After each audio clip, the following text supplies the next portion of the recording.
Well, hello there, everyone. This is Yasmin West, the Reiki accountant, back to you on YouTube again. And I know I've been gone for quite a bit of time. Had a lot going on in my life. Had a sick husband that was basically laid up and injured for over 3 months and couldn't do much of anything. So I was pretty much running the show, taking care of everything, and I do mean everything, cooking, dogs, animals, he couldn't do much of anything. And then after 3 months, my mother passed away. So, yeah, that's been quite the ordeal, dealing with her property and getting things boxed up and donated where they need to go. So, yeah, I've been a little, my world's been turned upside down, but that's okay. Happens to everyone, and we learn and we adapt and we get stronger and more intelligent. And so I'm slowly getting through it, and now coming back to YouTube. And this is a presentation I'm going to do today is about the eagle. And to be honest with you, I've wanted to do this for quite some time. I put together on my website sort of my story about the eagle, and also some snippets on how to work with it yourself. And right here you'll see in this slide. So this started back in July of 2021, and I was listening to Cosmic Reality, and Walt Silva, he's actually the inventor of this device. He's, and you can read more about him and the energy devices he creates on his website, newparadigmtools.net. And he basically built this device. It's called a cloud busting device, and it was originally designed by a man named Don Croft, and its purpose is to establish a balance between the earth and the sky. And so Walt actually improved on the design a little bit, because he added into the base of the device, where you can see in the photo, he added shungite powder, which he works with, and he puts in all his devices.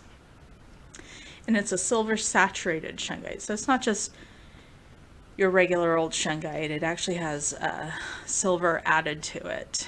And if you don't know about that, I would suggest listening to their radio program, The Shungite Show. Can tell you all about that, and some of the wonderful things that have been done, healings, manifestations, and all sorts of things. So he puts that in his inventions that he makes.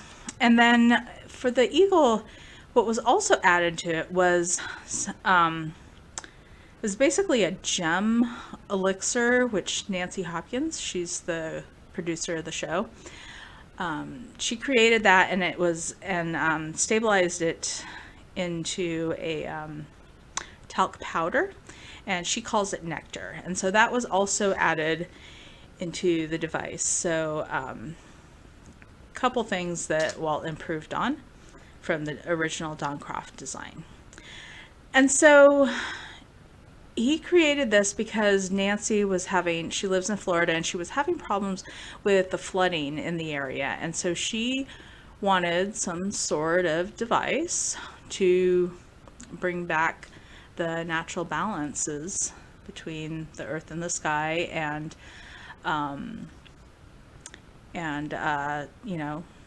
reduce the rains, and not cause as much flooding in her area.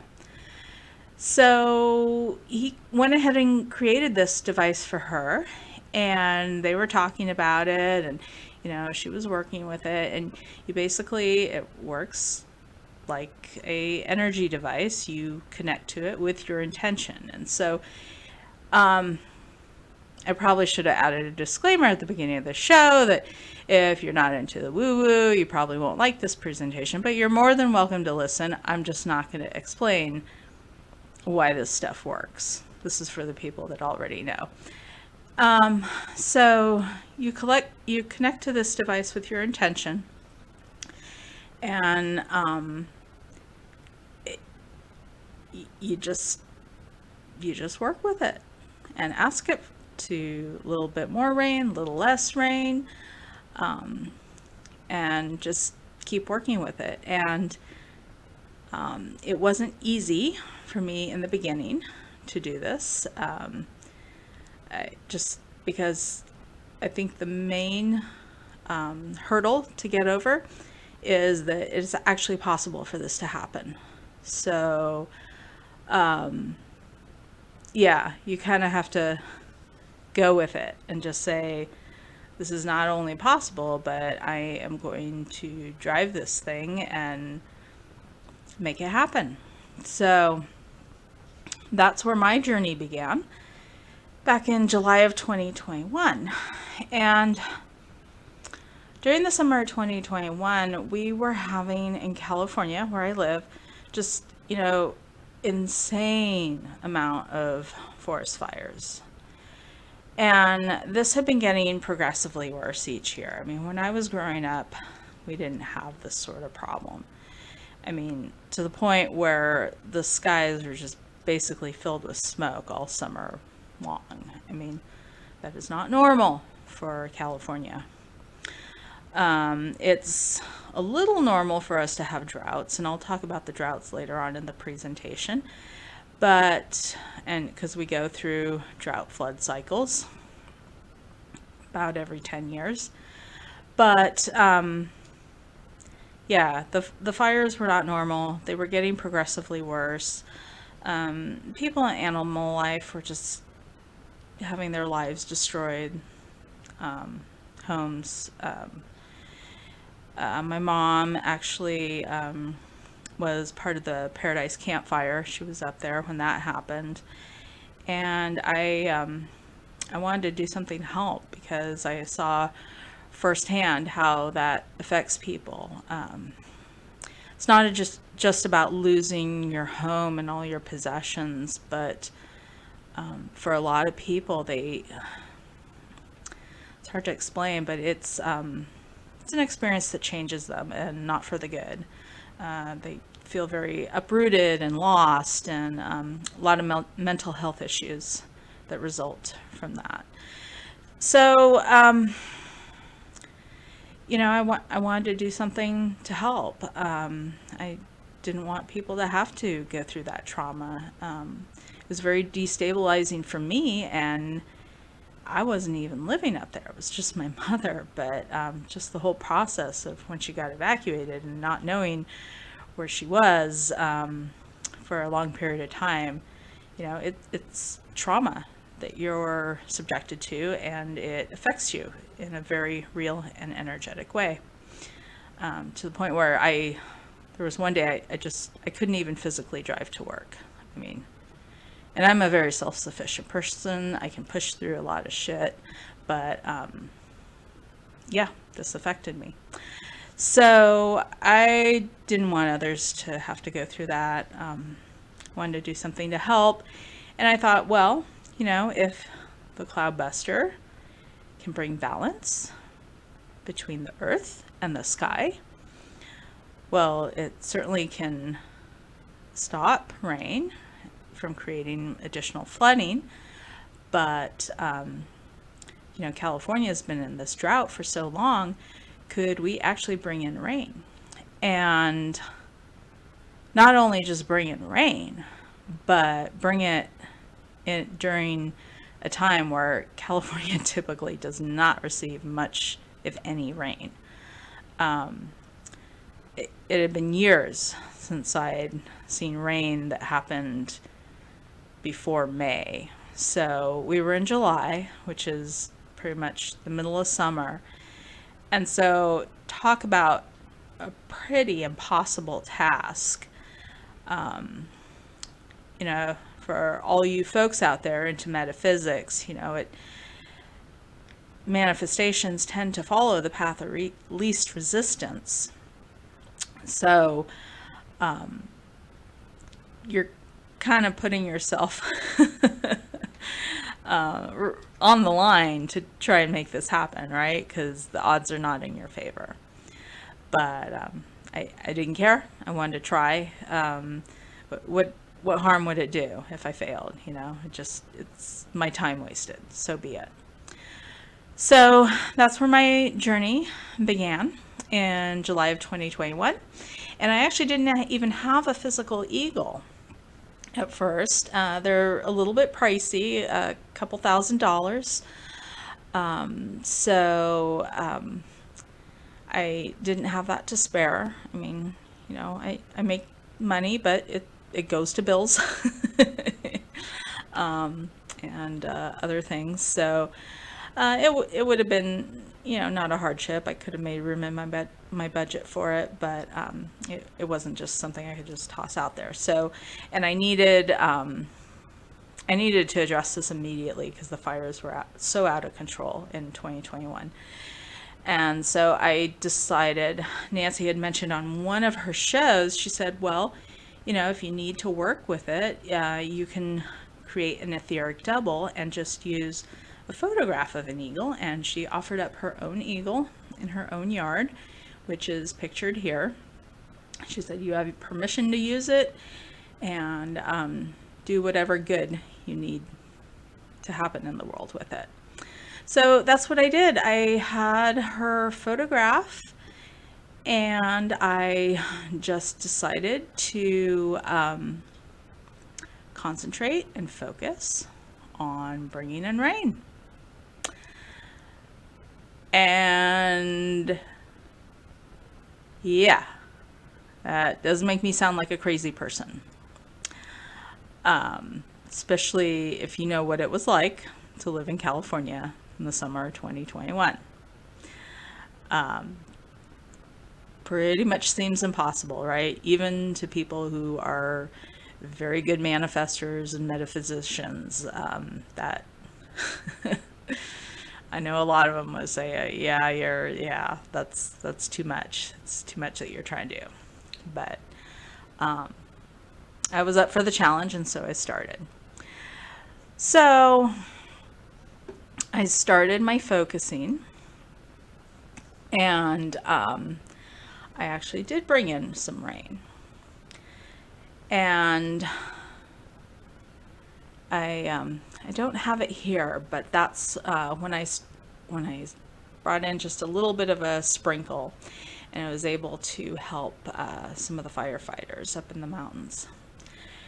And so that got the team's attention when I was posting on the Facebook group. And then Mark ended up, he's one of the co-hosts on the Shungite show and also the 5G show. And he lives in California, and he felt that California needed an eagle. So he purchased one. And he lives in an apartment, so the eagle should be planted in the ground, ideally. And so he didn't really have a place where he could house it where he lived. And he was looking for places to put it. And I was like, well, if you can't find any place closer to you, you can go ahead and house it in my backyard. That's fine. And I'd be happy to have it. But I don't, I didn't want him to feel like, it was because we live pretty far away from each other, a couple hours. And so, if he wanted to physically have it near him where he could go and visit and work with it, I didn't, want him to not be able to do that. So, I said I'd be more than happy to house it, but, if someone's closer, then, obviously you might want them to house it instead. But as it happened through synchronicity and following the breadcrumb trails out there, all the places that he had contacted to have them house it that were closer to him, they all kind of fell through at the last minute. So he ends up bringing it to my backyard late at night on August 31st, 2021. And there it is pictured the following morning, with, actually that may have been a few days later, because I noticed the sky is clear. And when we brought it up, the fires were raging and we did not have clear skies. But anyway, he brought it up to my house, we planted it, and I slowly started working with it. I made sure to sage the area, provided a good welcoming home, kind of introduced myself to its energy, set up the intention of what I was trying to accomplish with the fires, because clearly this was a situation where there was not harmony in the natural world. So I was asking to bring in balance between the earth and the sky, and bring in rain to put out these horrendous fires that were causing so much damage to people and the wildlife and the landscape. So that was my original intention and how I got started. So it kind of took me a while to get used to working with the eagle, but not too long. On September 14th of 2001, I was on the Shungite show to discuss my initial successes with it. And here you can see the promo. You can still go and find that show in the Cosmic Reality archives. And this was the initial grid which we had. And so we only had 4 across the country. But as you can see from the map, it nicely encompasses most of the United States. So we have more now. We have one in Southern California, so it brings that line from Florida to California a little bit lower down, so that it takes up more of the U.S. So I think there's at least 4 more eagles in the United States, and there's one in the UK right now. So just in case you want to connect with an eagle closer to your area, you might want to check that out. So this is my documented history of what started to happen. So as I mentioned, I got the eagle on August 31st, and then I started working with it. Kind of knowing that people would say it's a lost cause, but I purposely chose to ignore that. Not being an idiot, but understanding from an energetic place, we need to sort of ignore our surrounding circumstances. And if you're a practiced metaphysician and you do this sort of manifestation work, the outside world is a reflection of what's inside you, your internal world. And the outside world, being a reflection of your internal world, does not really begin to take shape until you change your internal world. And so the internal begins the process. And so no matter what you see outside of yourself, no matter how hopeless it may look, you keep focusing on what you want in your internal world. And that's pretty much how it works. Not to say it's easy, because when we see confirmations of terrible things out in our outside world, we have a tendency to focus on that, even if we know better. So it's basically a muscle we need to exercise. So this was me exercising my muscle on a very grand scale. I was no stranger to manifestation, but this was a doozy. I mean, this was not something easy to manifest because it's affecting a huge area, a lot of people, and there's a lot on the line. So it's hard to be playful and let go of that energy, which is also a component that you need in manifestation. So this was April 8th, and as you can see here, there are some clouds beginning to form. And Walt Silva, the designer of this device, told me, well, that's it. That's you're starting to make it work. And I'm like, really? There's no rain. It's like, no, you know, the clouds come first. You know, just keep working with your intentions, and just keep at it. So that's what I did. This was a video I took that I posted on the Shungite Reality Facebook page. And yes, the morning of September 10th, there was literal rain in my area.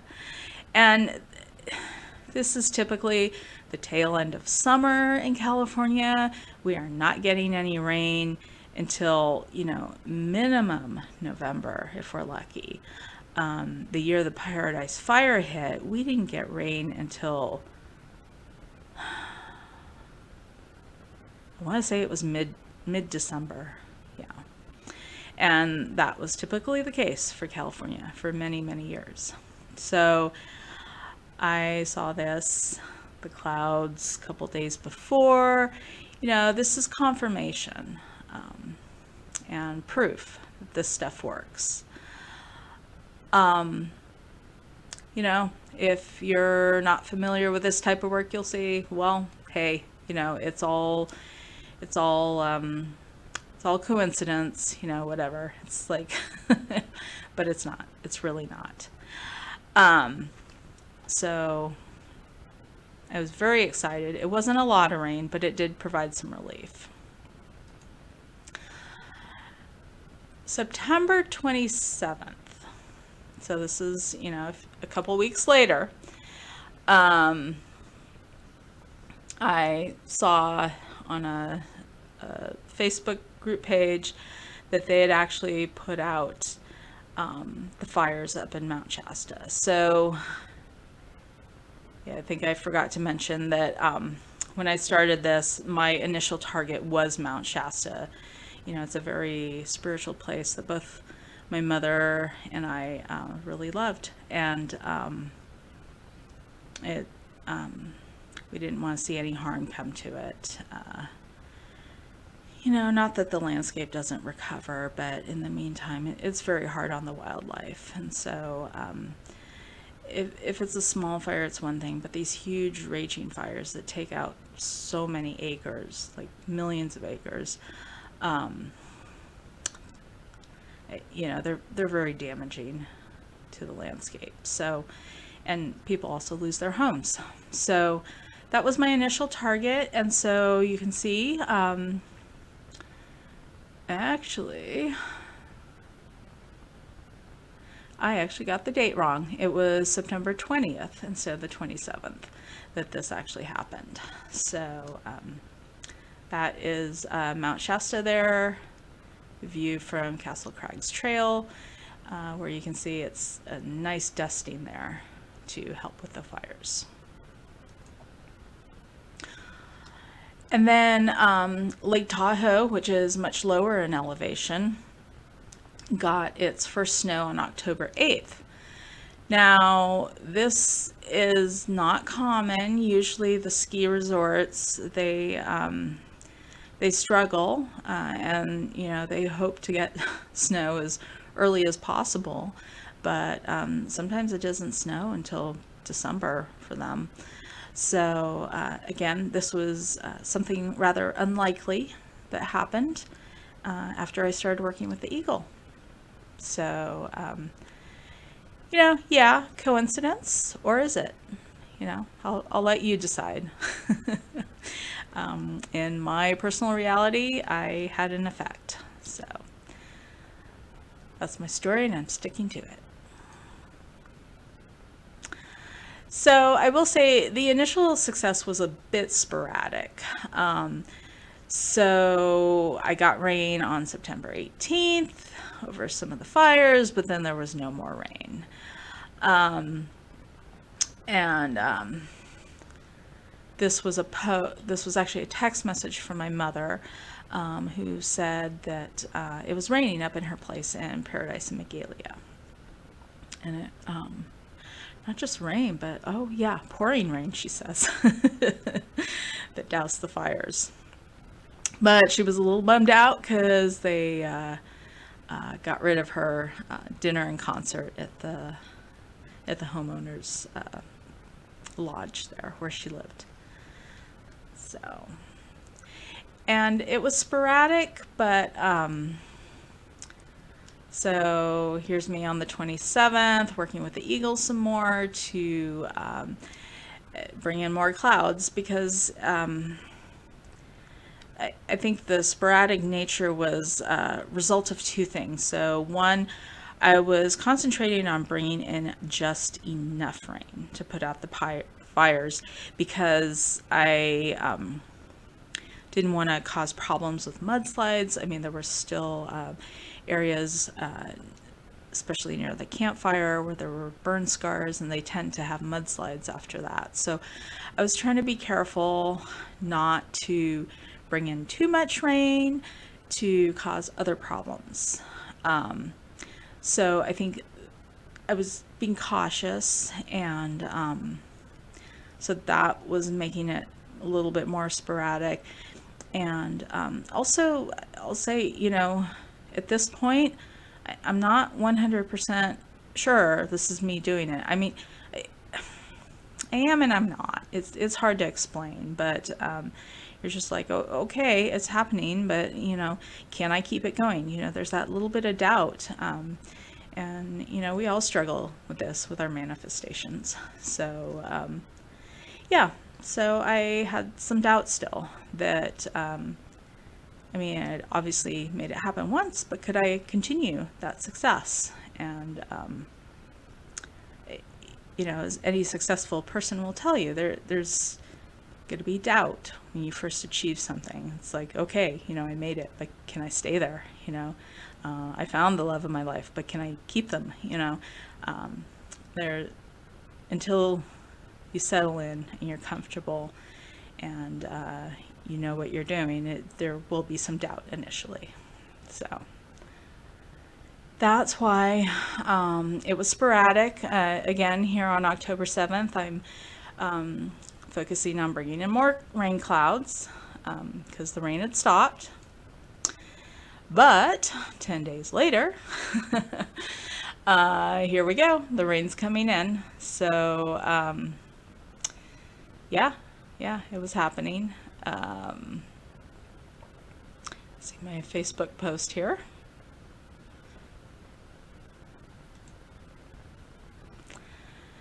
And then there came a point where a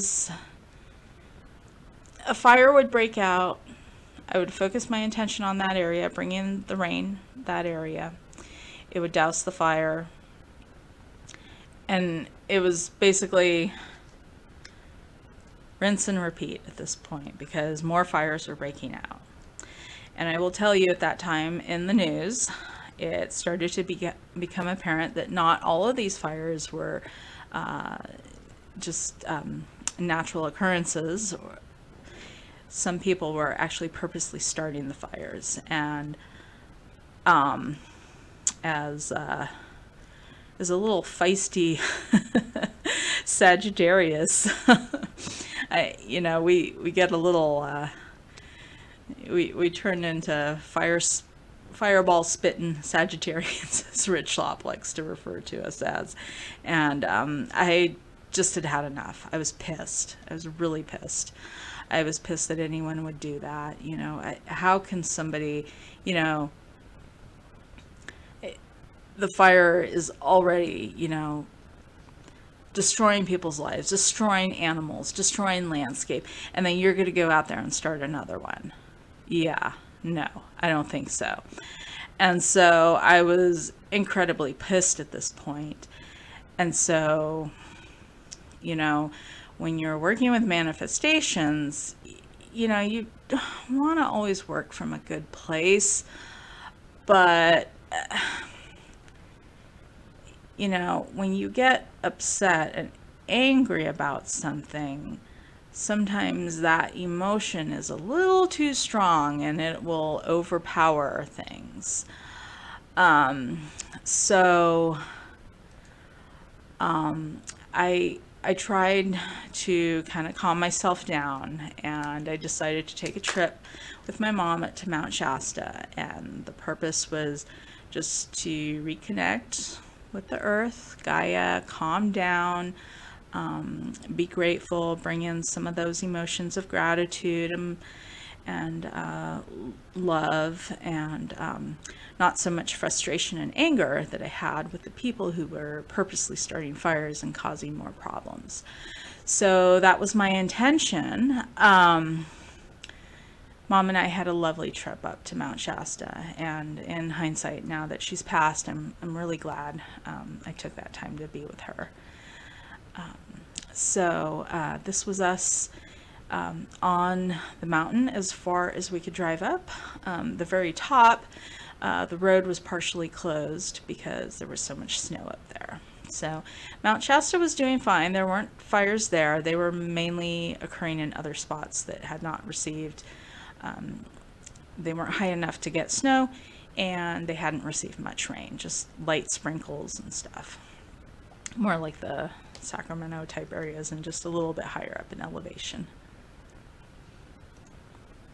So, you know, I mentioned I tried to calm myself down, but I may not have gotten rid of all that frustration and anger because, oops,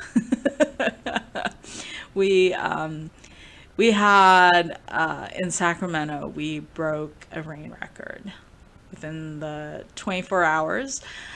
We actually, on October 25th, received 5.44 inches of rain in 24 hours, which broke the record of 1880, April 20th, 1880. So, and on here I just put a little clip I found on Facebook of an orca, yeah, jumping through the streets of Sacramento in the water.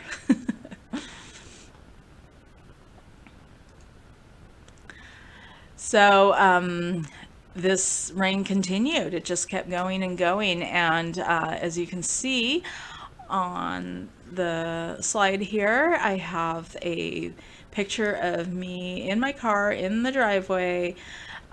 This is on November 19th, where it had been pouring rain all night. And I believe this is the point where all the fires had been put out because it was raining all over, not just in the mountains. And it was, you know, raining in the Sacramento Valley all the way down to Southern California. And so the officials had declared the 2021 fire season officially over. So little early in the year to have that happen. So coincidence? Maybe. And here's another slide on December 14th.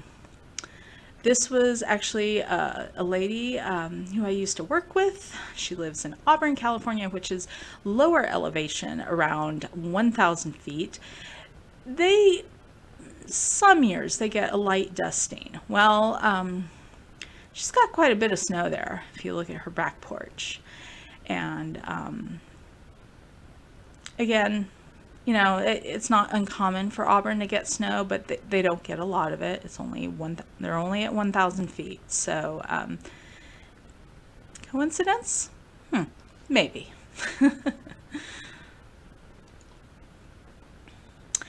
And then this is a photograph up in Paradise in Magalia, California, where my mother was living. And that is just a stunning photograph I found on Facebook of the town of Paradise on December 29th. That's actually Paradise Lake. It's gorgeous there. You can hike around it.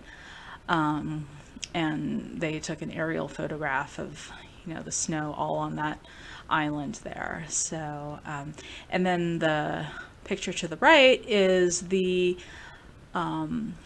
area, the Megalia area, and that is just outside my mother's front window. So you can see lots of beautiful snow. They had a beautiful white Christmas, and so she was happy.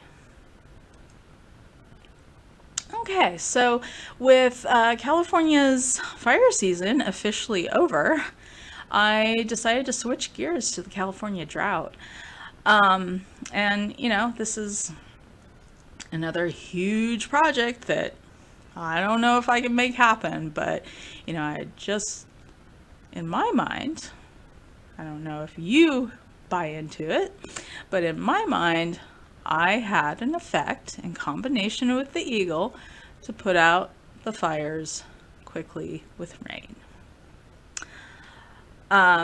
Keep in mind, this was a year where, we were still in the pandemic, so, not as many resources, a lot of people not working, so, that could have been part of the reason why the fires were raging out of control.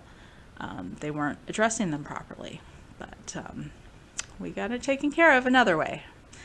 So, but, that did,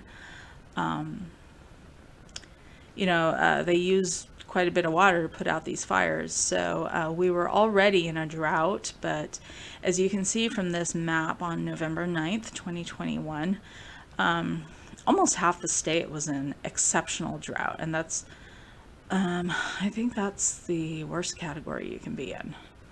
So, there's several categories. So it starts as abnormally dry, moderate drought, severe drought, and extreme drought, and then exceptional drought, which is that really dark red color on the map. So, not good in November. Not good at all. So, I didn't know if I could make a difference, but why not try? All I'm wasting is time, right? Time and my energy. And I felt, an initial boost from what I felt was a win over the fires. So I was willing to give it a go. Okay, so this was not a quick fix. Okay.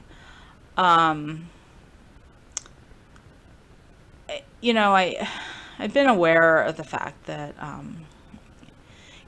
California does go through periods of drought and flooding cycles, but that map was really freaking scary. And, I didn't know what I could do, but I just kept focusing the intention. And so this map here is the same time period a year later, November 8th, 2022. And as you can see, that exceptional drought category has shrunk quite a bit. It's shrunk probably about 50% of the previous slide.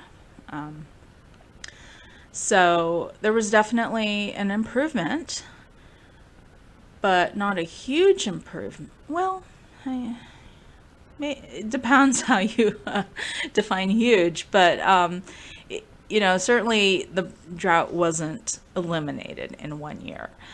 There was still quite a bit more work to do. So, but the exceptional drought was cut basically in half. So, and I think this was because it was very difficult for me to believe that I could make it happen. But I was there before when I worked with the rains for the fire, so I kept at it. Now, fast forward to January 8th, 2023. Now, this is after my mother had passed, so I have to interject a little story here. So,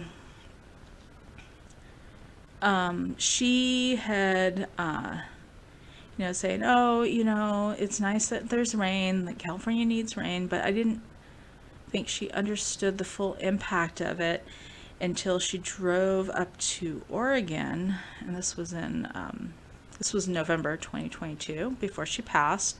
She drove up to Oregon to visit her friend, and she visually saw for herself how drained the Mount Shasta reservoir was. I mean, it was basically almost all gone. And she was mortified. And I was just like, yes, mother, that's what I've been trying to tell you. I know you don't want it to rain too much for your errands, but, this is not good. And so she left the planet on December 16th. And, this was recently in her mind, how badly drained Mount Shasta was. I mean, this area that she just absolutely loved, and it's our largest water supply in California.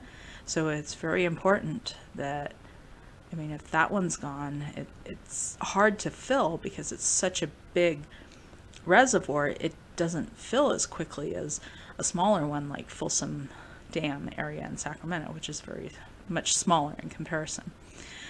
And so I felt like she had finally got it. She saw the visual when she was driving past it, and she then passed less than a month later, and that very stark visual was in her mind as she was passing. So whether you believe people from the other side do work to help us out, I don't know. I'd like to believe that she had a role in helping to turn that around, as I feel I was already doing it, but probably not quick enough. So, as you can see here, the previous slide, we still had quite a bit of exceptional drought, but in this slide, it is at 0% as of January 8th. We've gotten lots of rain. So, I was basically watching the news now at this point. I typically don't watch the news, but I was watching the news for weather reports. My husband, he works for a water treatment facility, so he had access to water levels, reservoir levels. So we were monitoring things, and in the news they spin stories. They like to promote fear. And so, it's great, we're getting this water, but oh no, we're not getting the snow load we need. Well, that changed. So here's another progress report. Just a few days later, we not only don't have any exceptional drought left, but if you look at the extreme drought category, there's only a tiny little bit at the top of the California-Oregon border. So that definitely is good progress. Then on March 9th of 2023, we are now out of the extreme drought category as well. So we've dialed back 2 categories. So we only have abnormally dry, moderate dry, and severe drought. No extreme drought and no exceptional drought. On this slide, now this is close to when we're making the recording, we are only had a tiny little sliver there down where I think that's probably near Death Valley, and that's the only part that has severe drought. Everything else is only abnormally dry and moderate drought. So So this was done on April 6th, which was 1 week, about a week, 10 days ago from today. So, and then this is the most recent drought monitor map, which I've received, dated April 11th, 2023. And as you can see here, we still have abnormally dry and moderate drought, but it's a very small portion of the state. So the majority of the state now is completely out of drought. And we've received, record snow levels in the mountains, and just it's amazing. Just where I live, where we generally don't get too much rain, we've gotten lots of rain, and there's beautiful green grass and flowers blooming. It's California's beginning to look a little bit like Washington, and I will admit I had that thought. I'm like, wouldn't it be nice if and just kind of play with the energies there, and maybe it'll happen. I don't know, but wouldn't it be nice? And California always seems to have water issues, so maybe it's time we adjusted things so that California received more water naturally. So we're almost out of the drought. Feel like it's going to happen. Snow's beginning to melt, so our reservoirs are filling up. But now I'd like to go to some photos so you can kind of see the impact, because a picture is worth 1,000 words, right? So this was the article dated April 6th, where it shows our reservoirs are coming back, or basically back. And I'll just, you can read a little bit about this, where we are today, and but the pictures are quite sobering, so let's get to those. Okay, so they had some pictures of Folsom Lake, which, again, this is not as one of our more strategic water supplies, but when you're talking about California, that always struggles for water, every ounce counts, right? So Folsom Lake is one of the smaller ones in Sacramento area, but as you can see here, comparing 2021 to 2023. And so this comparison here, I mean, these boat docks, they're on dirt,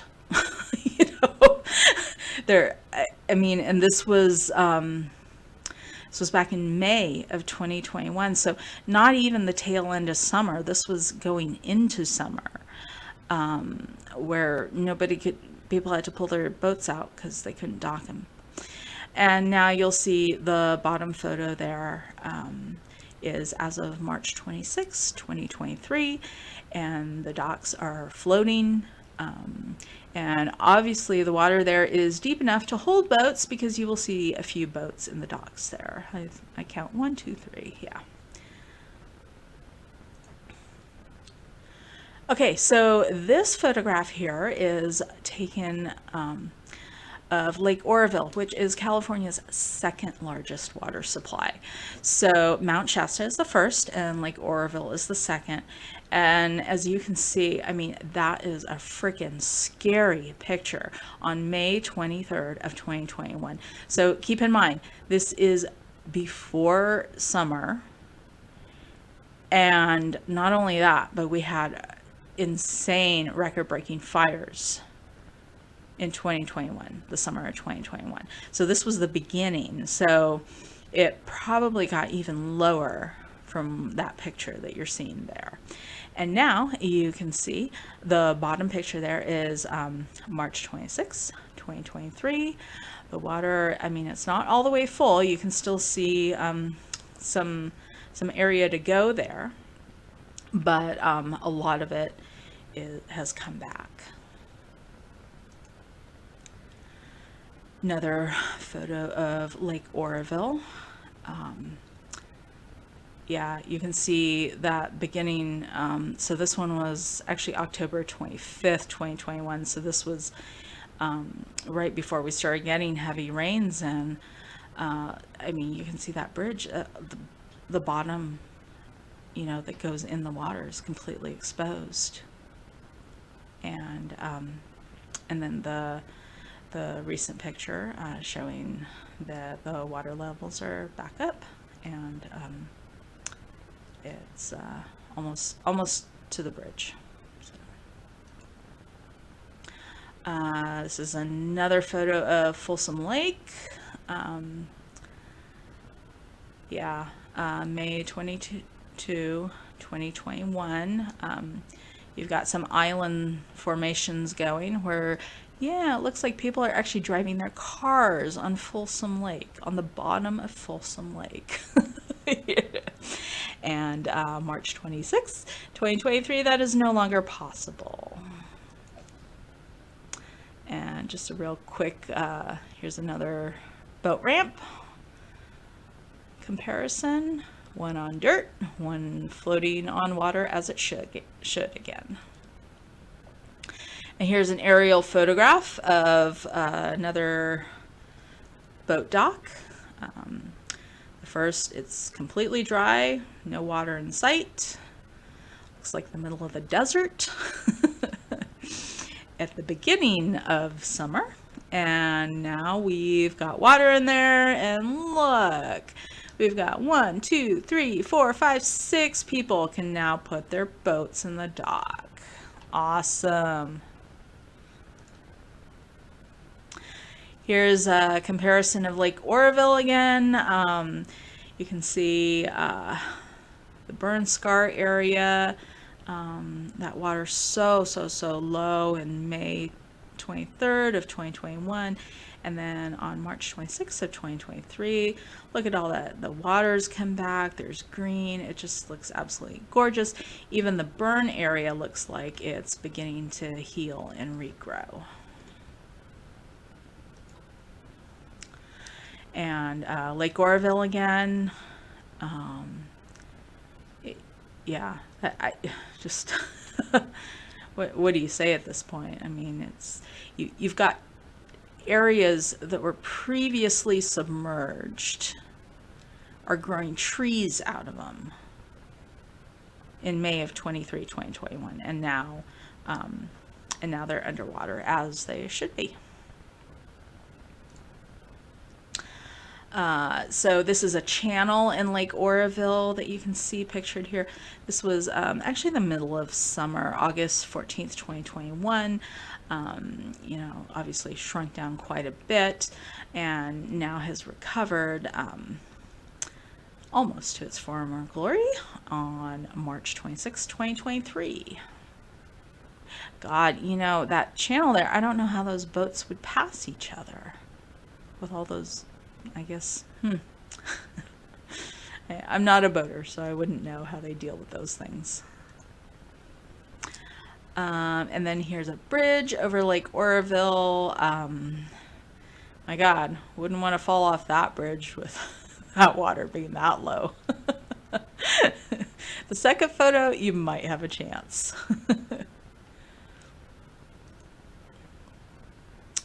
Okay, now this is not from that article. This is just some Facebook posts from the Lake Shasta Lake Boaters page on Facebook. And here you can see November 14th, 2022. This would have been right before my mother drove through there.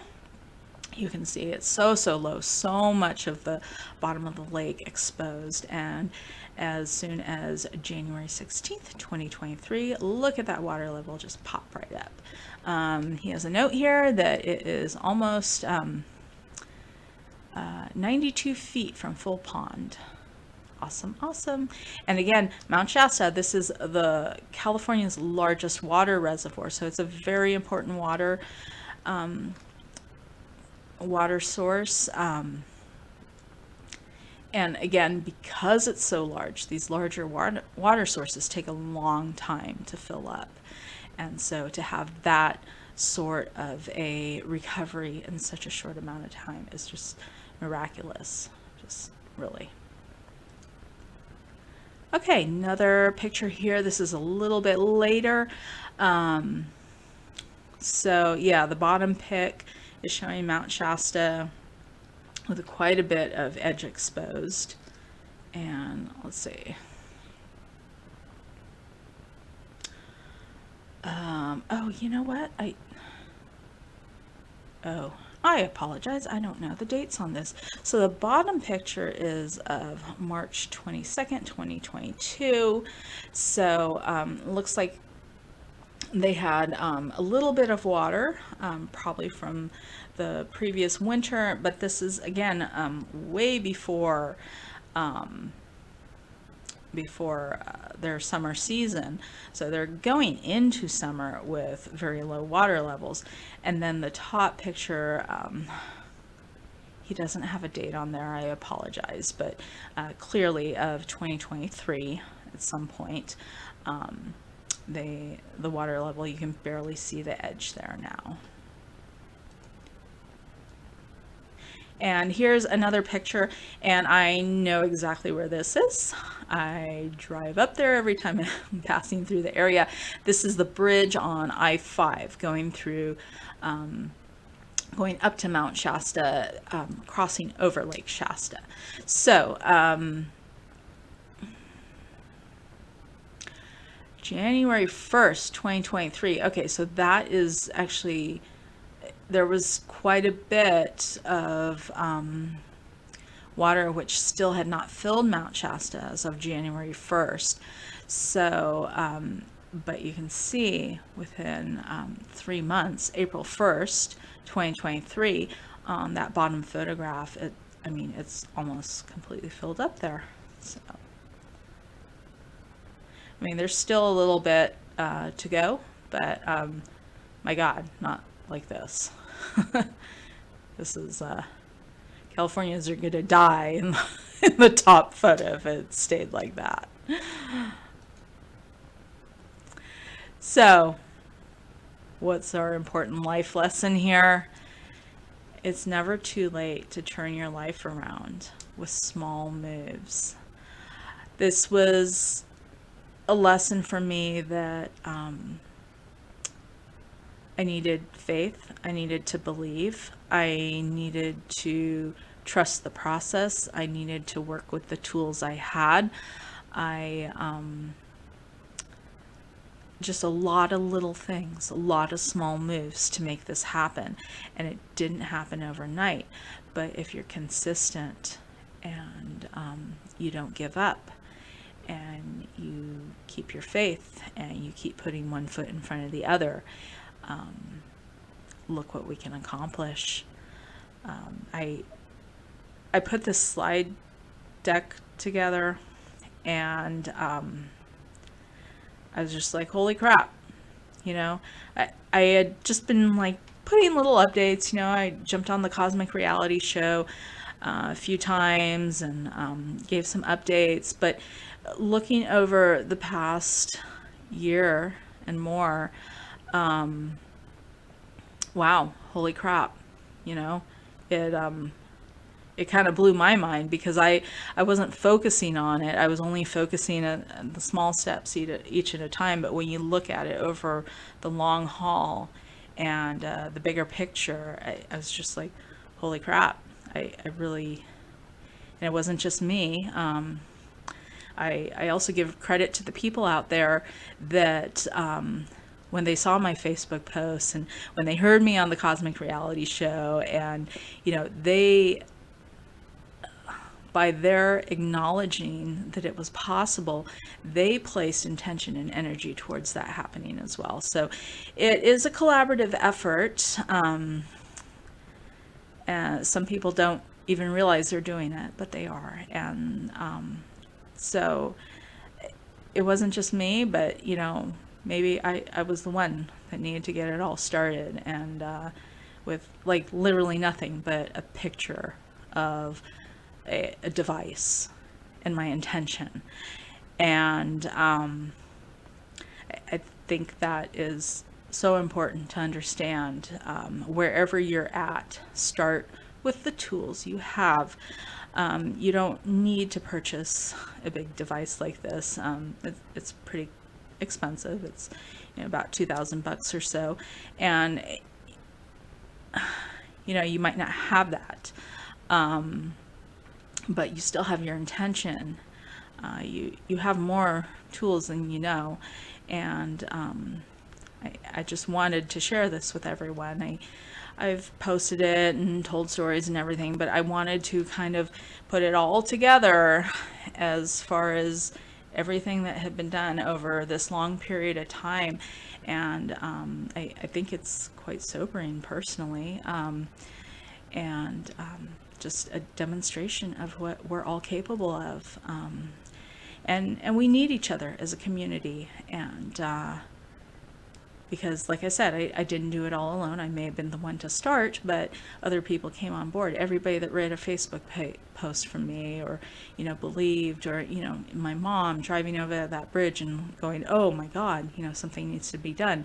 Well, yeah, something was done, and everyone had a hand in it. And it's just, it's sobering and also beautiful at the same time. So with that, I hope you enjoyed this presentation.